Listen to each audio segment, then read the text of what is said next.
Bonjour les enfants et bienvenue. Nous sommes ensemble aujourd'hui pour une nouvelle séance d'école biblique. Notre ami, le papillon Lépido, va nous amener à la découverte d'une nouvelle parabole que Jésus nous raconte. Notre nouvelle leçon de vie s'intitule « Venez car tout est prêt ». Mais avant de commencer, je vous invite à faire ensemble cette prière.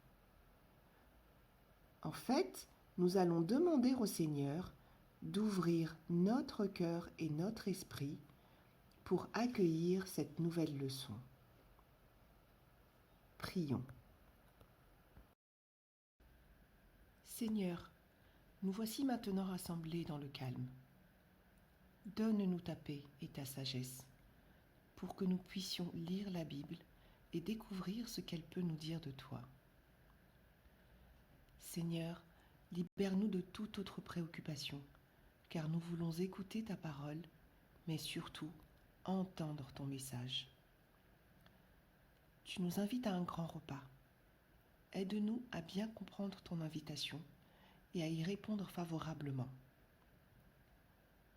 Nous voulons aussi te dire merci parce que nous pouvons partager ce moment. Amen. Lépido nous dit que notre parabole du jour se trouve dans les textes de Luc. Ouvrons donc notre Bible pour trouver l'évangile de Luc, chapitre 14, versets 15 à 24. Lisons ensemble. Un de ceux qui étaient à table, après avoir entendu ces paroles, dit à Jésus : « Heureux celui qui prendra son repas dans le royaume de Dieu. » Et Jésus lui répondit : « Un homme donna un grand souper, et il invita beaucoup de gens. À l'heure du souper, il envoya son serviteur dire aux conviés : « Venez, tout est déjà prêt. » Mais tous, unanimement, se mirent à s'excuser. Le premier lui dit : « J'ai acheté un champ et je suis obligé d'aller le voir. Excuse-moi, je te prie. » Un autre dit : « J'ai acheté 5 paires de bœufs et je vais les essayer. Excuse-moi, je te prie. » Un troisième dit : « Je viens de me marier et c'est pourquoi je ne peux pas venir. » Le serviteur, de retour, rapporta ces choses à son maître. Alors, le maître de maison, irrité, dit à son serviteur : « Va promptement dans les places et les rues de la ville, et amène ici les pauvres, les estropiés, les aveugles et les boiteux. » Le serviteur dit : « Maître, ce que tu as ordonné a été fait, et il y a encore de la place. » Et le maître dit au serviteur : « Va dans les chemins et le long des haies, et ceux que tu trouveras, contrains-les d'entrer, afin que ma maison soit remplie.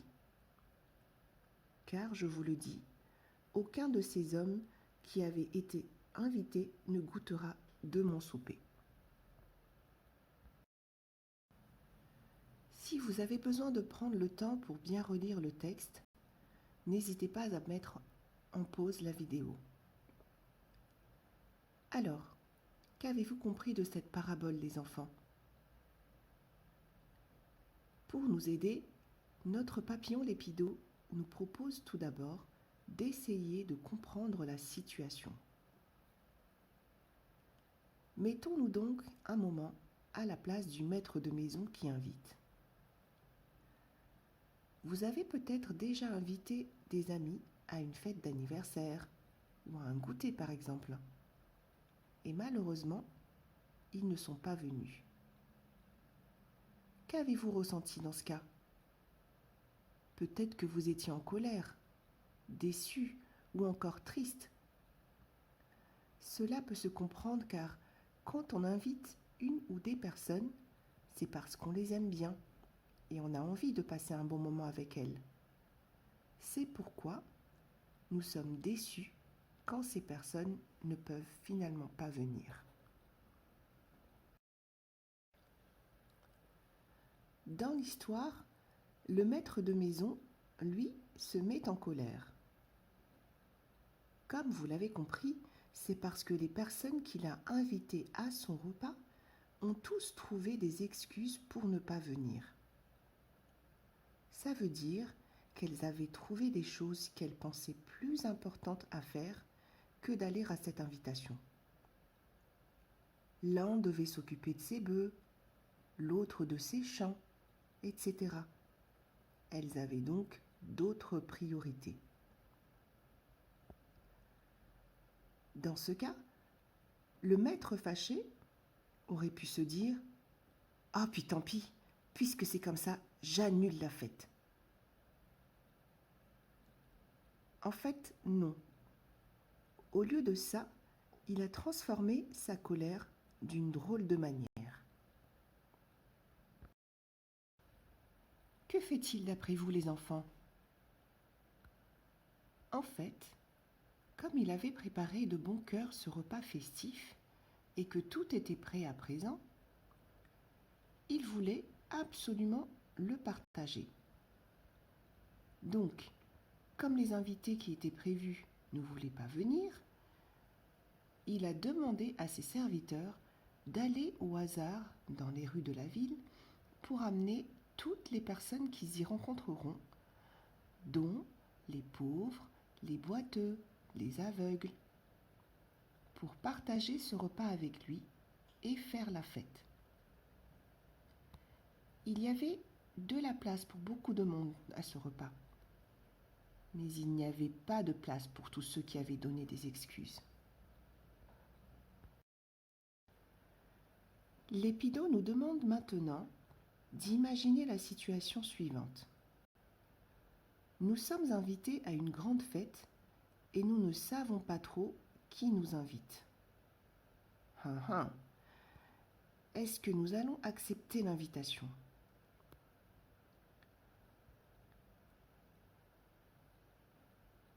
Maintenant, imaginons que c'est Jésus qui nous invite à une grande fête. Comment allons-nous réagir? Et qu'attendons-nous de cette invitation?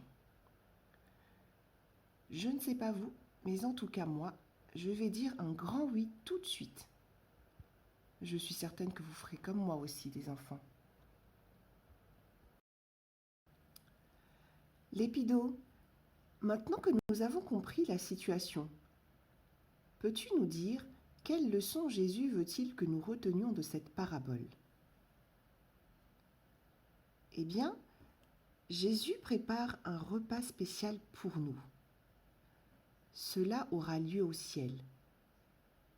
Un de ces jours, très bientôt, il reviendra et nous emmènera à ce merveilleux banquet. Il a invité tout le monde sans distinction de race, de classe, de condition ou de religion. Mais tout comme l'histoire dans la Bible, si nous donnons des excuses à Jésus, nous ne pourrons pas aller à cette fête. Jésus-Christ le Sauveur qui a porté nos péchés sur la croix te donne aujourd'hui l'occasion d'accepter son amour. Oui, tu es invité toi aussi, car il invite les mauvais et les bons. Il y a encore de la place, il veut que son ciel soit rempli. Nous pouvons accepter l'invitation en disant à Jésus que nous l'aimons. Nous devons lui demander d'enlever tout péché de notre cœur.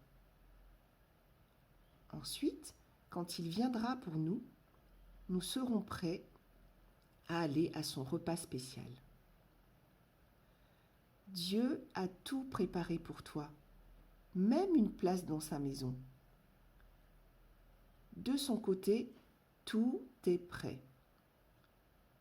Donc, toi aussi, sois prêt en disant un grand oui à son invitation. Si tu as compris le message que Jésus t'a donné aujourd'hui, faisons ensemble cette prière pour terminer. Seigneur, merci de nous avoir aidés à entendre et comprendre ton message. Comme Sue nous l'a appris lors de la leçon précédente, que ta parole soit comme les graines qui ont été semées dans la bonne terre et qui va donner du fruit et plusieurs grains.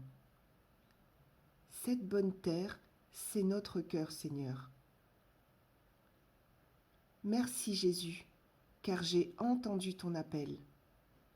Merci pour le don magnifique que tu me fais, à moi aussi.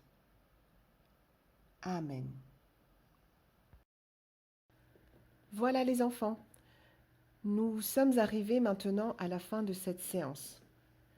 Donc j'espère que comme Lépido et moi, vous allez dire un grand oui à l'invitation de Jésus. Bonne continuation et je vous dis à la prochaine. Au revoir les enfants. Au revoir, Jean. Au revoir, Jean.